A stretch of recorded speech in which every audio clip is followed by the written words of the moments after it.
Welcome back.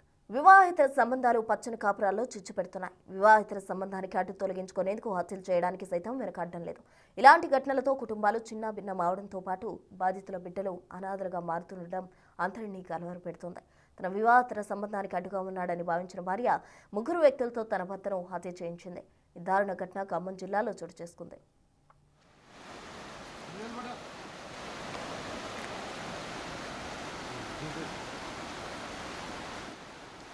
Edulapuram municipality పరిధిలోని ముత్తుగూడెం గ్రామానికి చెందిన బోరా శ్రీనివాసరావు ఖమ్మంలోని స్వీట్ షాప్లో గుమస్తాగా పనిచేస్తున్నారు. శ్రీనివాస్ భార్యకు అదే గ్రామానికి చెందిన మరో వ్యక్తితో కొన్నేళ్లుగా వివాహిత సంబంధం కొనసాగిస్తోంది. దీంతో శ్రీనివాస్ను అడ్డు తొలగించుకోవాలని నిర్ణయించుకుంది.